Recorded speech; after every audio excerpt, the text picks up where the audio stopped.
입니다.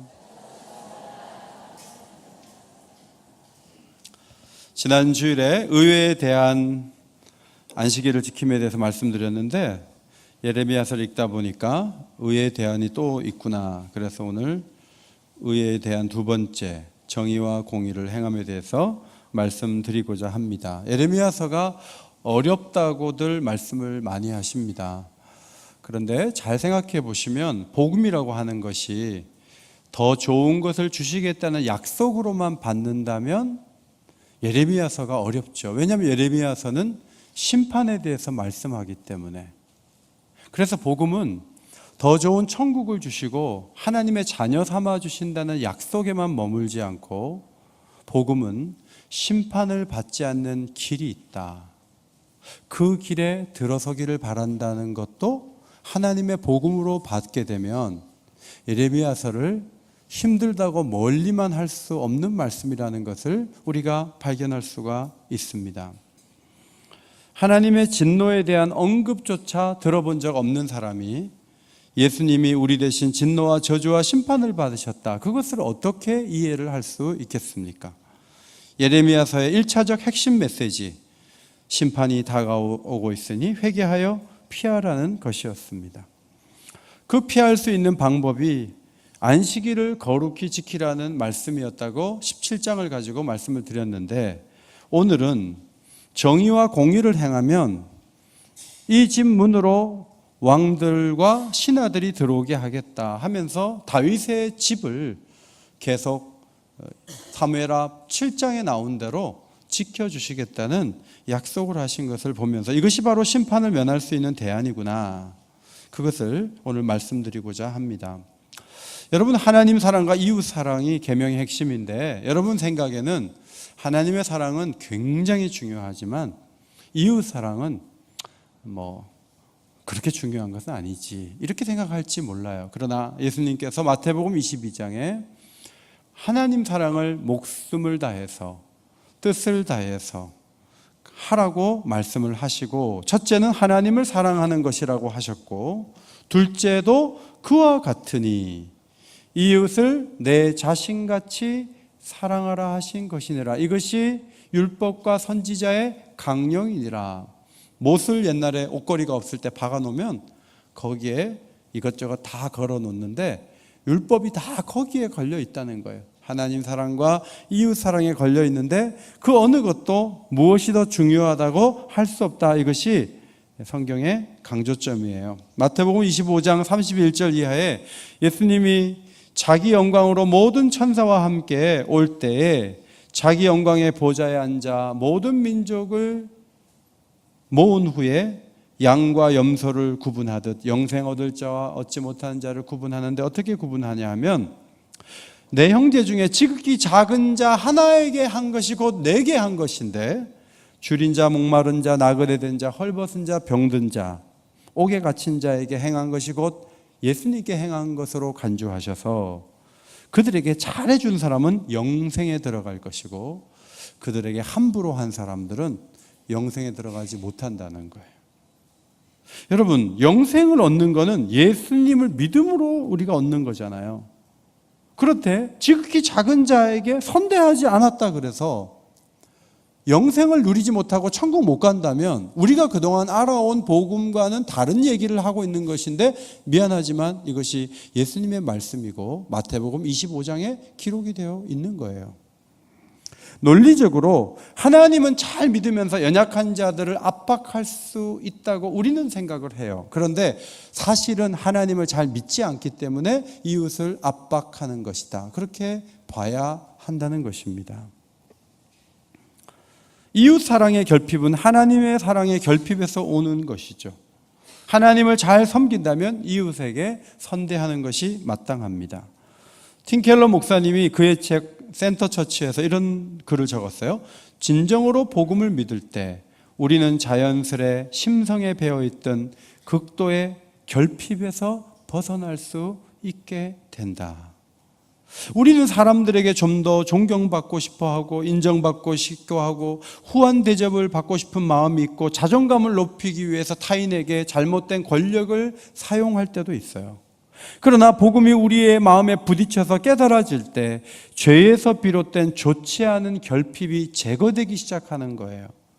복음은 먼저 우리의 교만을 부숩니다. 복음은 하나님을 위해서 바른 일을 하도록 우리를 이끌고 그분을 더 알고 닮아가고 기쁘시게 하고 사랑하기 위해서 옳은 일을 하게 하는데, 이웃에 대해서도 그런 일을 하도록 복음은 우리를 이끈다는 거예요. 예수님께서 십자가에 죽으신 것을 믿었습니까? 그러면 성령이 그 마음에 부어진 바 되어서 성령이 연약한 사람들을 볼 때 잘해주라고 내 안에서 말씀할 때 내가 그것을 외면하지 않고 복음 때문에 연약한 자들을 잘 대할 수 있는 마음이 성령 안에서 있게 되는 것이 당연하지 않겠습니까? 어떻게 십자가에서 죽은 예수를 믿었는데 나는 그것을 가지고 천국에 갈 수 있는데 그 사람이 이웃에게 학대하고 신문에 나고 그 교회 중직자고 이런 것들이 어떻게 자연스럽게 받아들일 수 있냐는 거예요. 성경은 그렇게 가르치지 않은 거예요. 교회가 반쪽만 가르쳐 놓고 그것을 다 가르친 것처럼 한 거예요. 목사님들이 잘못한 거예요. 성경은 마태복음 25장도 있고요, 예수를 믿으면 영생 얻는다는 말씀도 있는 거예요. 이 두 가지가 하나인데 이걸 분리해 놓고 예수님만 믿으라는 거예요. 그리고 악독하게 사는 그리스도인들을 너무너무 많이 만들었어요. 그것은 복음의 반쪽을 설명해서 그런 거예요. 오늘 하나님께서는 정의와 공의를 행해야 된다. 그러면 다윗의 이 집 문을 닫지 않겠다. 예루살렘을 온전하게 하겠다. 이렇게 또 하나의 키를 건네주셨습니다.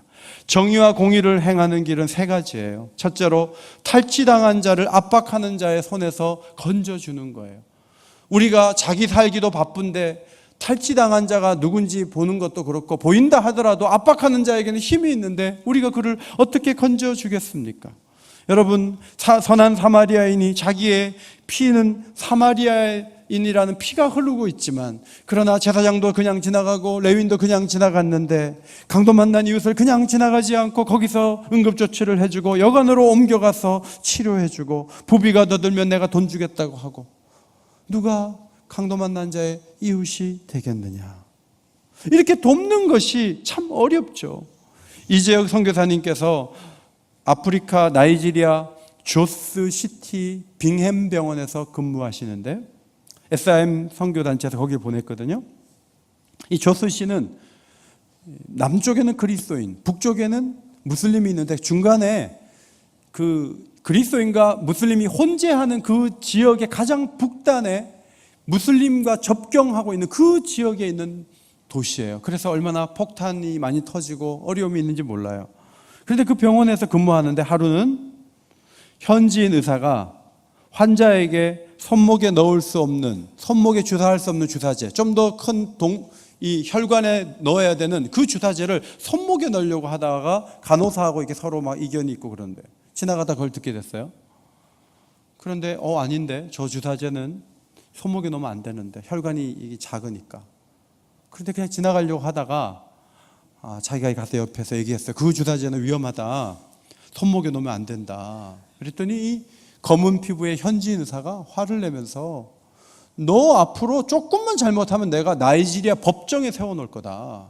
네가 뭔데 간섭하냐? 이러면서 화를 내면서, 그러면서 그냥 그 환자한테 손목에다 주사 놓고 나가버렸어요. 그러니까 괜히 간섭했다가 이 혹을 붙인 거예요. 이제 감시하는 의사가 옆에 있어서 내가 조금만 잘못하면 나이지리아 법정에 서야 되는데, 실제로 그 양반은 옛날에 법정에 세운 적이 있는 사람이었어요. 괜히 관여해가지고 어렵게 됐구나. 마음이 많이 아팠다는 거죠. 여러분, 누군가를 압박한다는 것은 그 사람에게 힘이 있다는 걸 말해요. 힘이 있는 사람들은요, 자기가 틀려도요, 나 틀렸어, 그래 어떻게 할 건데 하고 자기 과시를 계속하는 죄성이 있어요. 그러니까 우리가 그걸 알고 있기 때문에 틀렸다 그래서 함부로 못 나서는 거예요. 중학생들이 뭐 틀리고 고등학생이 틀려도 함부로 나섰다가는 몰매를 맞을 수 있기 때문에, 하여튼 안전하게 살려면 남의 일에 관여하지 않고 사는 것이 최상이다. 이런 사고방식이 우리 속에 들어와 있지만, 하나님께서는 정의와 공의를 행할 때 너의 문제만 해결하려고 하지 말고, 지금 누군가 탈취당해서 어려움이 있다면 네가 그곳에 가서 그를 건져주는 그런 적극성 있는 사랑을 실천할 때 나는 네가 공의를 행하는 것으로 간주하겠다. 그렇게 말씀을 하는 것이죠. 베네수엘라처럼 세계에서 두 번째 석유 수출국이 되었음에도 불구하고 부정부패로 극도로 어려워지는 경우, 불의한 정권을 향해 국민들이 일어날 수 있지만, 수백 명이 죽었지만 사태는 걷잡을 수 없이 어려운 가운데 들어가 있는 것을 보게 됩니다. 정부를 향해서 피켓을 들고 뭔가 시위를 벌이는 모습으로 정의와 공의를 실현하겠다는 사람들이 많이 있지만, 솔직히 말해서 한 가정 안에서도 얼마나 불의한 일이 많아요. 우리 교회 앞에서 몇 년 동안, 한 2년 동안 막 시위하신 분들이 있어요. 북한 탈북민의 인권을 위해서 막 시위했어요. 근데 보니까 그분은 자기 가족은 돌보지 않더라고요. 애들 만난 지가 옛날이고요. 집에다가 돈을 갖다 주는 것 같지도 않고, 멀리 있는 사람의 인권을 위해서 밤에 여기 교회 앞에 자는 사람이 자기 아내의 눈물을 닦아준 적은 없는 거예요. 겉으로 보기에 대단한 인권운동가라고 해도요, 뚜껑을 열어놓고 보면 가까운 데 있는 사람에게 잘 못하는 경우가 너무 많아요. 교회가 부흥돼서 분립개척을 열심히 실천하는 선배를 만났는데, 그 선배가 그래요. 교회 분립개척을 하고 부목사님들한테까지 잘할 수 있는데 사춘기 접어든 딸한테 잘하기는 너무 어렵다. 내가 그 딸한테 하는 것은 비복음적이다. 나는 늘 그 딸에게 위협을 가하고 가만히 안 두겠다고 씩씩거리고, 나는 늘 그런다. 가까운 가족에게 잘해주는 것이 얼마나 어려운가. 그런 이야기를 솔직하게 해서 감동이 있었습니다. 여러분, 직장 상사이십니까? 군에서 높은 자리에 계십니까?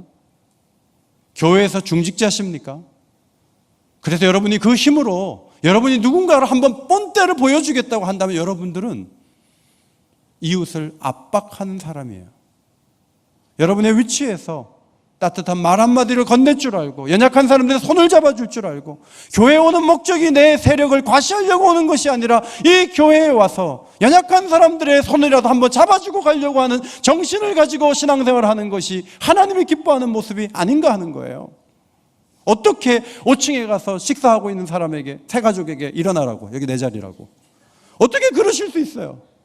그런 분이 누군지 저는 알고 있어요. 근데 그러면 안 돼요. 그러면 안 돼요. 그런데 또 다른 형태로 우리는 끊임없이 그런 일들을 너무너무 많이 하는 거예요. 며느리가 들어왔어요.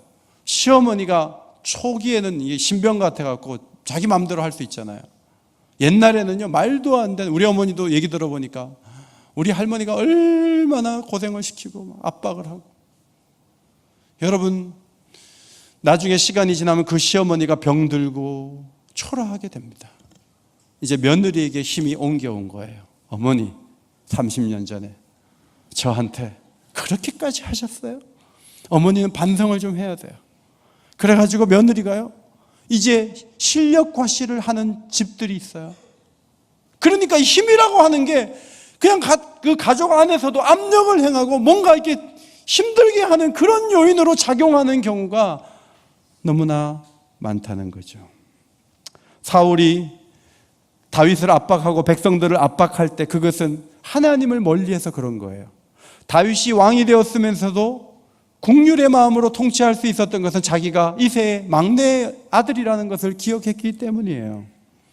솔로몬은 몸 파는 여자의 죽은 아이와 사나이 두 여자가 호소할 때 그 재판을 잘해서 몸 파는 여자의 인권, 그들의 삶에 대해서도 답을 내려줄 정도로 친절하고 자상하고 지혜로웠어요. 그러나 시간이 흐르면서 엄청난 건축을 하면서 자기 세과시를 하다가 백성들을 너무나 압박하는 왕으로 끝내고 말았어요.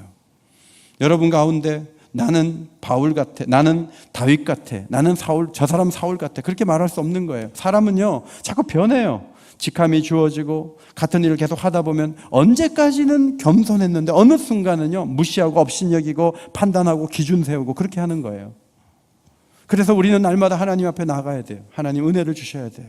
내가 초라한 인생이었다는 것, 내가 건진받은 인생이었다는 것을 하나님께서 은혜를 주실 때만 압박하지 않고 사람을 섬길 수 있는 힘을 사용할 수 있는 그런 자리에 있게 되는 거죠.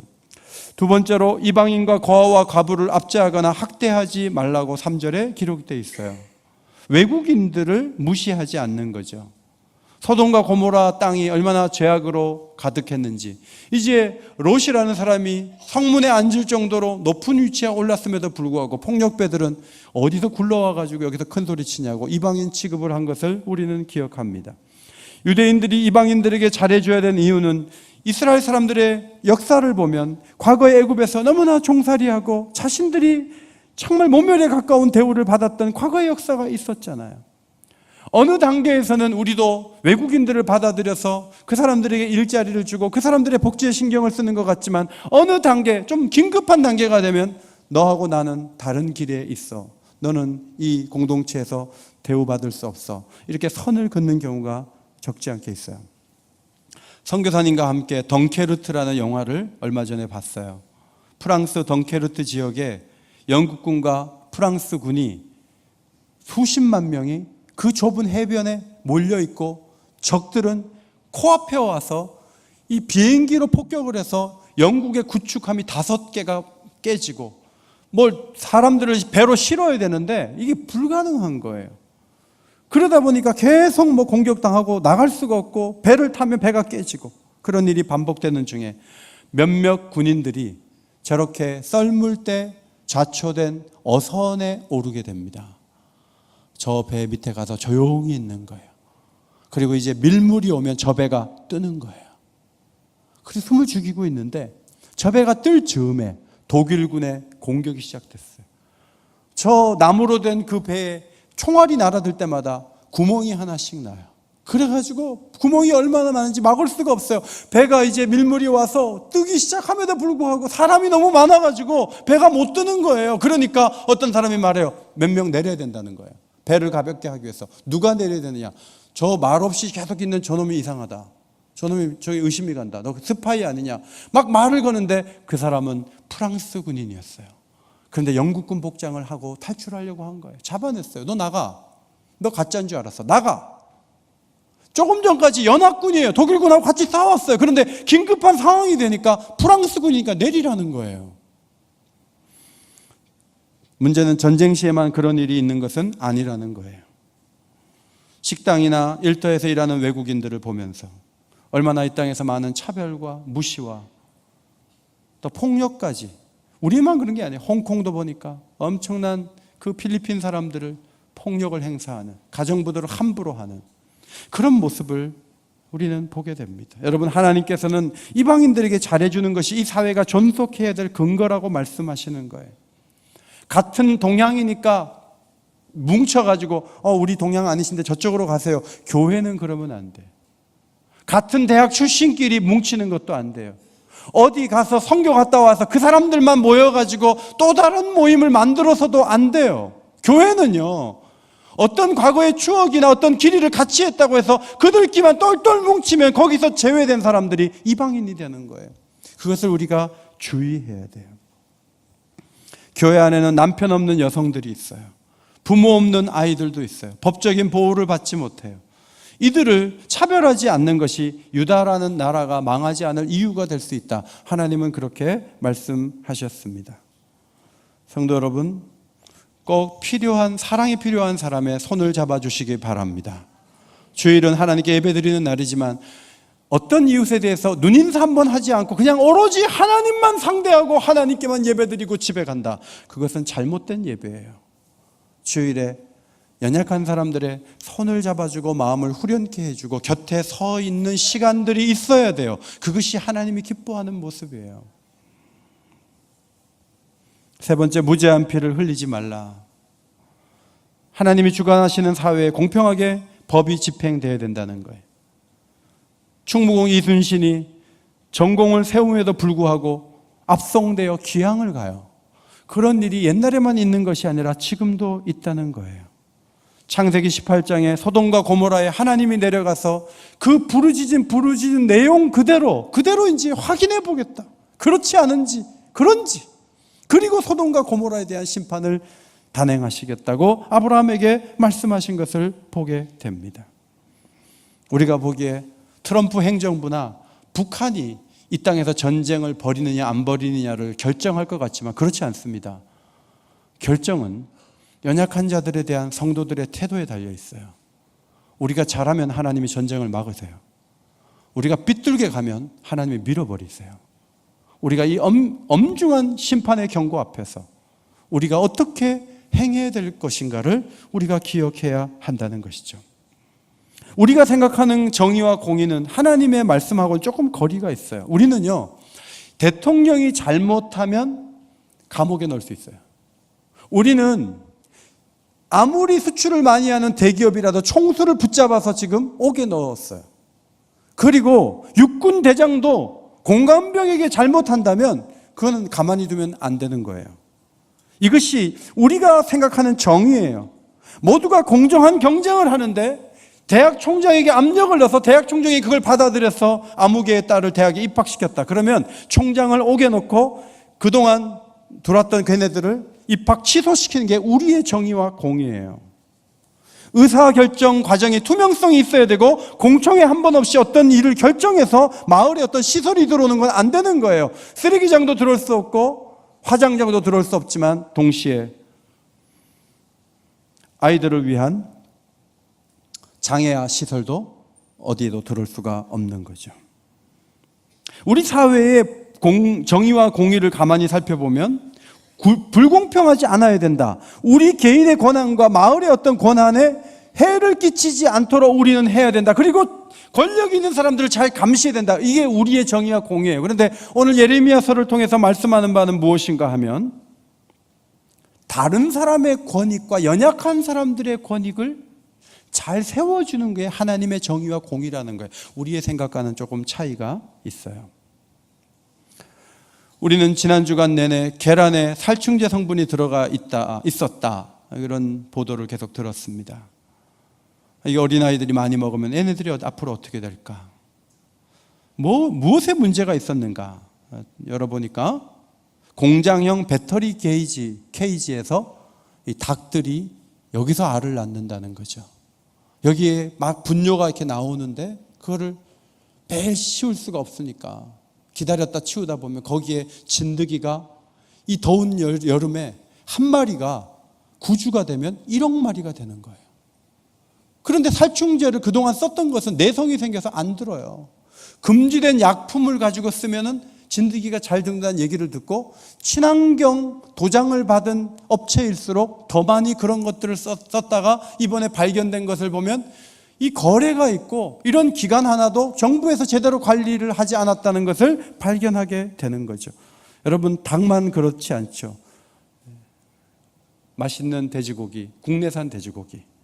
이 돼지들이 스토리라는 이 틀에서 어릴 때부터 커가지고 우리에게 오는 돼지고기가 되는 거예요. 사람들의 이 탐욕은 조금 더 싸게 좋은 것을 누리고자 하지만 싼데 어떻게 좋은 게 오겠어요? 계란 하나를 꼭 300원에 사 먹어야 됩니까? 제대로 된 좀 닭들이 뛰어노는 곳에서 하나에 600원, 700원짜리 계란을 먹으면 안 되는 거예요. 더 싼 돼지고기, 더 싼 계란을 사람들은 원해서 그냥 빵을 만들 때 막 그런 거 막 싼 거 해가지고 막 만들고. 문제는 사람들의 탐심에 있는 거예요. 우리 인간에게 하나님께서 만물을 다스릴 권한을 주셨지만 우리가 닭들이 저 좁은 곳에서 밤에 잠을 자려고 그래도 등을 계속 켜놓는 거예요. 그래야지 알을 많이 낳는다고. 그 좁은 곳에서 돼지가 움직이지도 못하고 죽기까지 거기에 그냥 머물러 있게 하는 거예요. 그래서 동물에게도 복지가 필요하다는 거예요. 그런데 동물 복지 계란도 그렇게 복지가 잘 되는 것 같지 않아요. 사진을 보니까 막 저런 층으로 되어 있지 않아서 그렇지 막 닭으로 꽉 차 있어요. 거기에 동물 복지 계란 나오는 거래.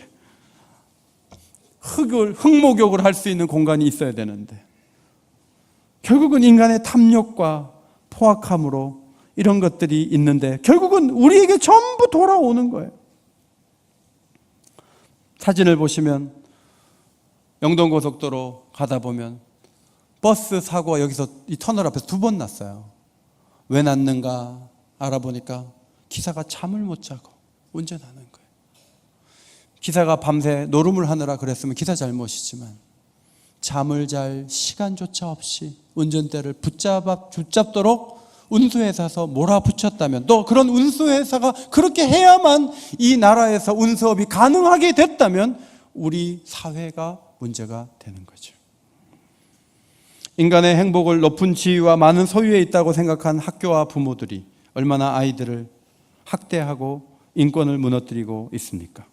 EBS 다큐 프라임 대학 입시의 진실 일부 학생부의 두께라는 프로그램이 방영됐어요. 내용은 그런 것입니다. 고등학교에서, 지방의 어느 고등학교에서 대학에 들어갈 때 그 고등학교는 대학들이 쳐다보지도 않는 학교라는 거죠. 그러면 1등급 아이들이 1학년부터 3학년까지 2등급으로 한 번도 안 가고 1등급이 계속 되는 애들은 뽑아줄 거 아니냐는 거예요. 교장 선생님의 지시로 선생님이 학적부, 학생부를 조작해요. 그래서 2등급 떨어져도 걔를 성적을 1등급을 줘가지고 결국 걔를 대학에 가게 하는 쪽으로 가다가 이것이 발각이 돼서 경찰에 입건이 된 거죠. 3부 엄마들의 대리전쟁. 사교육 입시 컨설팅 업체가 엄마들을 초대해요. 공포 마케팅을 벌입니다. 4학년, 초등학교 4학년 때부터 준비하지 않으면 대학 가기 어렵습니다. 이렇게 얘기하고 자신들의 하라는 대로 하는 그런 요구들을 늘어놓는 거죠.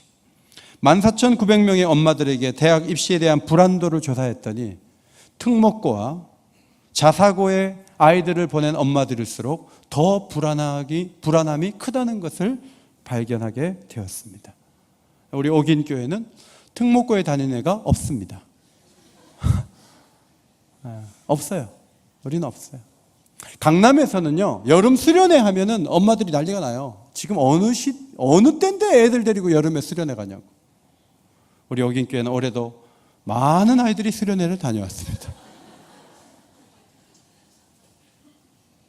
우리 강북 좋은 지역이에요. 여러분 지금 어느 정도냐면요, 과잉행동 발달장애 치료제 ADHD 치료제가요, 애들이 시험 기간에 그걸 복용을 하면 집중력이 좋아진대. 너무 행동을 막 해서 먹이면 애가 이렇게 되고 있는데 그거를 수험생이 먹이면요, 애가 그걸 먹고 정신이 또렷해져요. 문제를 잘 풀어. 그래서 서울에서 인구 대비에 서울에서 이 치료제가 팔리는 비율이 제주도의 35배예요. 금천구에 있는 주민들에 비해서 송파구에서 300배를 더 먹어요. 이것은 송파구의 엄마들의 행포라고 생각이 돼요.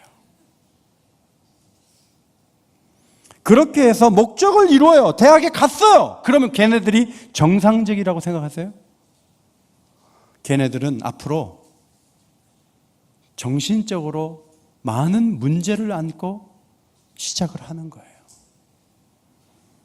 엄마가 그 어떤 좌절도 경험하지 않도록 계속 결정해서 아이들을 끌어주다 보면 문제는 그 아이가 자기중심적인 사람이 된다는 거예요.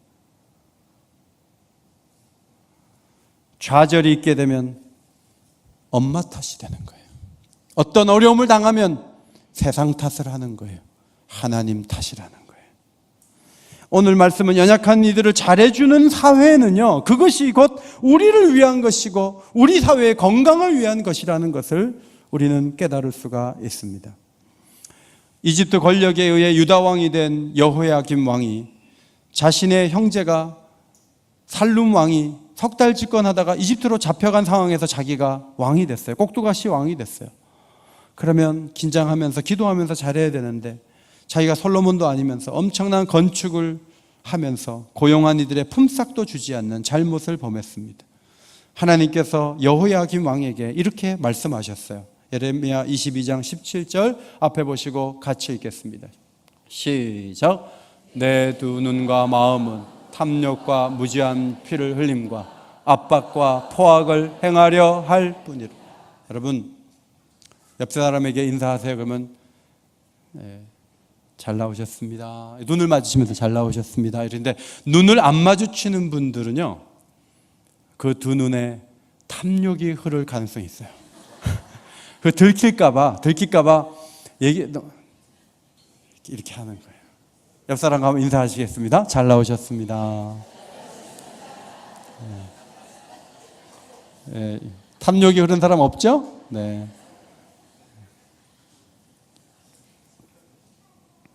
우리 교회 비전이 58장, 이사야서 58장에 있잖아요. 이제 암송 이사야서 58장으로 하시면 좋겠어요. 58장 길지 않은데 58장인데요. 이 58장에 하나님이 기뻐하시는 금식, 흉악의 결박을 풀어주며 멍에의 줄을 끌어주며 압제당하는 자를 자유하게 하며 모든 멍에를 끊는 것이 아니겠느냐. 그러면서 하나님이 또 이렇게 말씀하셨어요. 앞에 보시고 같이 한번 7절을 읽겠습니다. 7절 시작.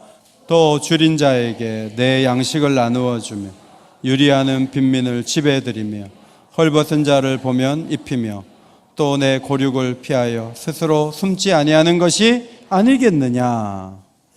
여러분 40일 금식기도 5번 한 게 부러운 게 아니고요. 하나님은요, 우리가 연약한 사람들에게 잘 해주면 금식 수준으로 받아주시겠대. 종교적 행위는 엄청나게 많이 해서 새벽부터 저녁까지 예배를 10번도 더 드리는데 정말 연약한 사람들을 함부로 하면 그것은 아무 소용이 없는 것이라는 말씀이에요. 그래서 저는 우리 교회에서 사무간사한테 따뜻하게 하는 분이 신앙이 좋은 분 같아요. 우리 교회 관리 집사님한테 따뜻하게 하시는 분들이 그분이 신앙이 좋은 분이에요. 교회 나온 지 얼마 안 되는 사람에게 자리를 양보하고 성경책을 찾아주는 사람이 신앙이 좋은 사람이에요. 신앙이 좋다는 게 도대체 뭡니까?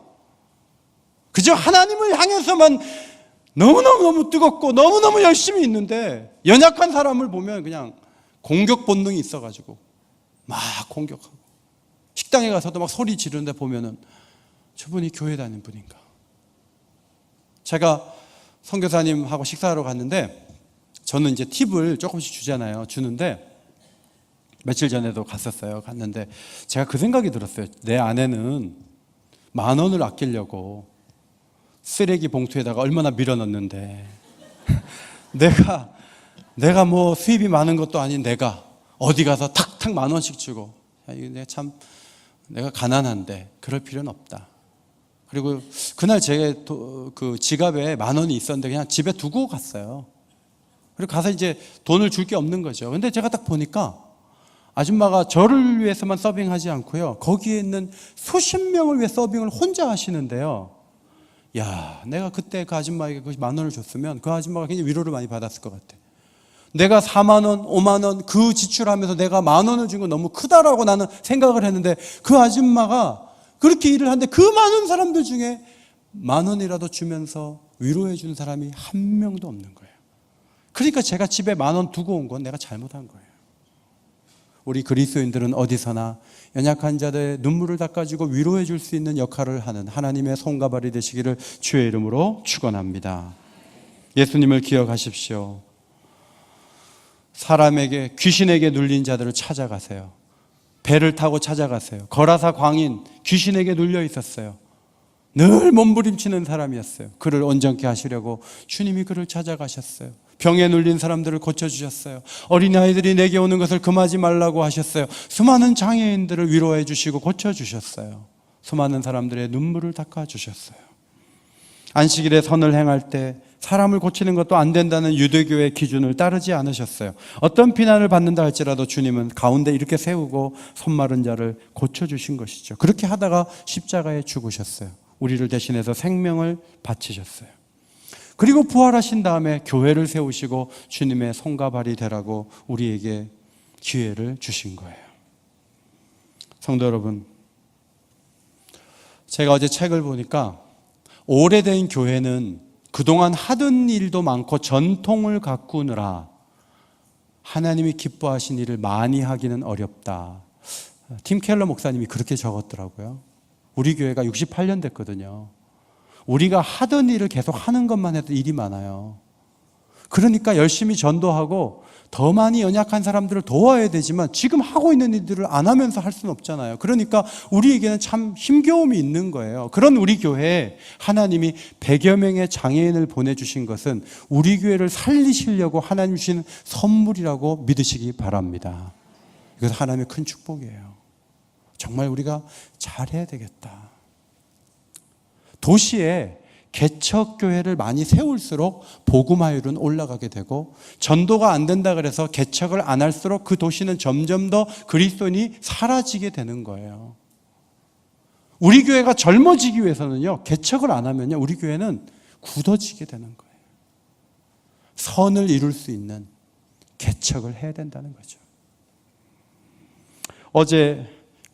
그저께 금요일 이재혁 선교사님이 사진을 보시면 이분이신데, 자폐아인 여동생 고쳐주려고 의사가 됐다가 나이지리아 가장 위험한 곳에서 지금 사역을 하고 계세요. 그리고 이분이 여러 가지 고생도 하고 사역하면서 마태복음 13장 44절을 가지고 제가 복음 때문에 발견한 보화가 4가지입니다. 그런 얘기를 하셨어요. 첫째로는 죽음입니다. 이분은 20년째 몸이 굳어질 수도 있는 병이 와서 약을 드시고 계세요. 스테로이드제를 드시고 계세요. 그래서 자기 몸이 막 발이 굳어지고 손이 굳어질 때마다 내가 죽을 수 있다는 생각이 오니까 자기 삶을 보다 단순화시킬 수 있고 본질에 집중할 수 있다는 점에서 이 죽음이라고 하는 것이 주님 때문에 내가 만난 보화라는 거예요. 두 번째, 의료 사역을 하면서 사람을 살리면서 이 의사가 된 것, 이게 내 보화다. 세 번째는 연약해서 조금이라도 기도하지 않으면 도저히 자신이 헤쳐나갈 수 없는 상황들이 오는 것을 보면서 내가 연약하다는 것이 내가 기도할 수 있는 이유가 되기 때문에 연약함이 내 보화다. 네 번째, 하나님이 내 보화다. 제가 이 말씀 듣고 제게 보화가 뭘까? 그걸 정리해서 제가 선교사님께 답신을 드렸어요. 성도 여러분, 여러분이 이웃을 사랑할 수 있고 손을 잡아줄 수 있다면 그 기회는 여러분에게 보화와 같은 거예요. 절대로 짐이 아니에요. 아멘입니까? 이것이 우리를 살리는 거예요. 우리가 그렇게 잘하면요, 하나님께서 이 도시를 전쟁 가운데 두지 않으실 거예요. 그런데 우리 모두가 탐욕이 가득한 눈을 가지고 조금 더 가지려고 하고 우리 자녀들 더 높은 곳에 세우지 아니하면 내 기도가 응답받지 않았다고 생각하고 막 좌절감을 느끼고, 여러분, 그것은 복음이 아니에요. 그것은 잘못된 거예요.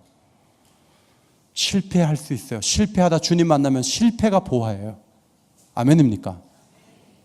기독교는 넓고 깊어요. 내가 원하는 쪽에 복음만 딱 붙잡고 내가 믿었던 예수가 아니라는 거예요. 누가 그렇게 가르쳤어요? 우리가 잘못 생각하는 거예요. 성도 여러분, 더 아름답게 섬기고 연약한 자를 더 사랑하다가 하나님께 인정받는 복된 사회를 만들어 가시기를 주의 이름으로 축원합니다. 하나님 고맙습니다. 예수 믿고 천국 가고 이 땅에서 복받는 것이 보화인 줄 알았던 저희들에게 이웃을 사랑하는 것이 우리를 살릴 길이라고 또 말씀해 주셨습니다. 목회하면서 복음을 더 전해야 된다는 생각은 하지만 연약한 자들을 더 잘 돌보지 못하는 목사로서의 책임이 있습니다. 우리 성도들이 어디를 가나 연약한 자들을 늘 잘해줄 수 있는 하나님의 자녀들이 다 되게 하시고, 그것이 우리 교회가 복을 받는 큰 이유가 되게 하시고 이 서울이라는 도시가 존재하는 이유가 될 수 있도록 하나님께서 저희들을 통해서 역사하여 주옵소서. 예수님의 이름으로 기도하옵나이다. 아멘.